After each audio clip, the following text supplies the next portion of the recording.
करता हूं कि आप सब खैरियत से होंगे। जैसा कि पिछले लेक्चर्स में हमने एसक्यूएल सर्वर 2008 R2 को इंस्टॉल करना सीखा और डेटाबेस क्रिएट करना सीखा और इसके साथ साथ हमने बैकअप लेना भी सीखा। तो आज के लेक्चर में हम बैकअप को रिस्टोर करना सीखेंगे। तो आइए स्टार्ट करते हैं।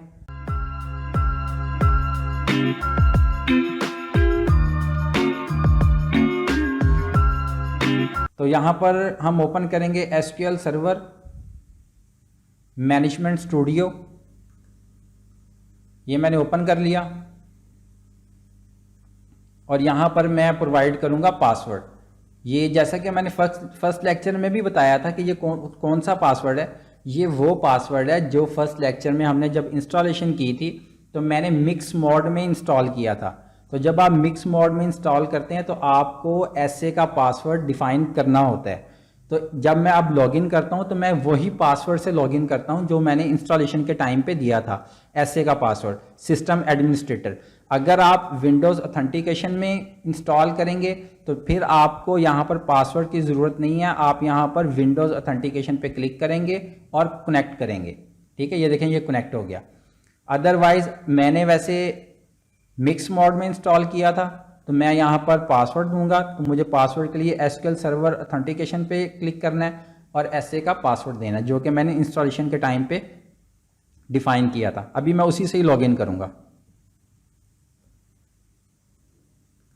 ये मैंने कनेक्ट पे क्लिक किया और ये मेरा लॉगिन हो गया। देखें अभी ये जो आपको नज़र आ रहा है इसमें डेटाबेस कोई भी नहीं है। ये ऐसे ही समझें कि ये नया सिस्टम है। चाहे आप सिस्टम एडमिनिस्ट्रेटर हैं चाहे आप नहीं हैं, बैकअप डेटाबेस का बैकअप लेना बहुत ज़्यादा इम्पॉर्टेंट होता है। आप किसी भी ऑर्गेनाइजेशन में या किसी भी कंपनी में हैं तो आपकी डेली बेसिस पे ये रूटीन होनी चाहिए कि आपने अपने सिस्टम की डेटाबेस का बैकअप लेना है। क्यों? अगर आपका सिस्टम क्रैश हो जाए, अगर कोई क्रिटिकल वायरस आ जाए या आपके सिस्टम की हार्ड डिस्क जो है वो डेड हो जाए तो आपके पास बैकअप होना बहुत ज़्यादा इम्पॉर्टेंट होता है। अगर आपके पास बैकअप नहीं है तो आपको सारा काम दोबारा से करना होगा। तो इसलिए बैकअप का होना बहुत ज़्यादा ज़रूरी है। और बैकअप सिर्फ आप एक जगह पर मत रखें, अपने सिस्टम में रखें, अदर देन किसी और सिस्टम में भी रखें, किसी पेन ड्राइव में रखें, गूगल ड्राइव पे रख लें, किसी भी जगह पे रखें। मल्टीपल लोकेशंस पे रखना मेरा ख्याल है कि ज़रूरी है। क्यों? अगर आपके पास मल्टीपल लोकेशन पर होगा, अगर आपका बैकअप कोई एक काम नहीं कर रहा, किसी वजह से वो कोई फाइल ओपन नहीं हो रही, तो आपके पास मल्टीपल बैकअप होने से फ़ायदा ये होगा कि कोई एक फ़ाइल आपकी जो होगी वो आप अपने सिस्टम में दोबारा डेटाबेस क्रिएट करके उसको दोबारा रिस्टोर कर सकते हैं। तो सिस्टम एडमिनिस्ट्रेटर का यही काम होता है कि अगर आपका डाटा किसी ऑर्गेनाइजेशन का या किसी कंपनी का है तो आप सिस्टम एडमिनिस्ट्रेटर अपने उस डेटाबेस के बैकअप को बहुत ज़्यादा सीरियस लेता है और उसको संभाल कर रखता है। तो आज हम इस लेक्चर में हम अपने बैकअप को रिस्टोर करेंगे। तो उसके लिए सबसे पहले हम डेटाबेस बनाएंगे, न्यू डेटाबेस। यहाँ पर मैं जो आपका पहले डेटाबेस था सिस्टम क्रैश होने से पहले, आप वही डेटाबेस दोबारा से बना लें उसी नेम से, किसी और नेम से भी बना सकते हैं। वैसे जो नाम पहले था उसी नेम से बनाएं ताकि जो चीज़ें आपकी चल रही थी उसी नेम से एज इट इज़ चलना शुरू हो जाएंगी वो। तो मैंने जैसे कि पहले भी बताया था कि जब भी आप डेटाबेस बनाएं तो आप किसी और ड्राइव में बनाएं, अदर देन सी ड्राइव, किसी और ड्राइव में बनाएं ताकि अगर आपकी सी ड्राइव फॉर्मेट भी करनी पड़ती है या विंडोज़ इंस्टॉल करनी पड़े तो आपके पास आपकी जो दूसरी ड्राइव्स होती हैं वो सेफ साइड पे रहती हैं, तो आपकी जो डेटाबेस होगी वो सेफ साइड पे रहेगी। तो यहाँ पर मैं ये डेटाबेस सॉफ्टवेयर का फोल्डर है इसमें बना लेता हूँ, अदरवाइज़ ये मेरे पास सॉफ्ट का फोल्डर है इसमें रख लेता हूँ। ठीक है, ये मैंने क्लिक किया। ये ऊपर वाली जो फाइल थी मैंने पहले भी बताया था कि ये MDF फाइल होती है और जो नीचे वाली है रो ये LDF को प्रेजेंट करती है, LDF फाइल होती है। तो ओके पे क्लिक करेंगे, ये मेरे पास डेटाबेस क्रिएट होगी।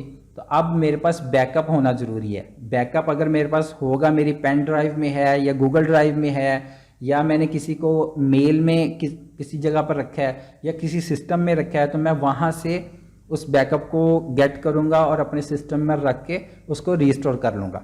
तो उसके लिए अब मेरे पास मेरे सिस्टम में बैकअप के फोल्डर में मेरे पास बैकअप पहले से है। यहाँ पर देख भी लेते हैं हम, जैसे कि मेरे पास ये मेरा सिस्टम है, तो मैंने ई ड्राइव में बैकअप रखा हुआ है और ये देखें ये मेरे पास बैकअप पहले से मौजूद है। और ये जो बैकअप है मेरे पास 2 तारीख का बैकअप है, ठीक है, 2/10 का। अच्छा 2/10 का बैकअप है तो 2/10 से इसका मतलब ये है कि ये जो मेरे पास डाटा जो सिस्टम में रिस्टोर होगा ये 2/10 तक होगा, ना कि 5 तारीख तक। 3 तारीख, 4 और 5 ये जो नेक्स्ट डेट्स हैं इसका डाटा इस सिस्टम में इस बैकअप में नहीं है।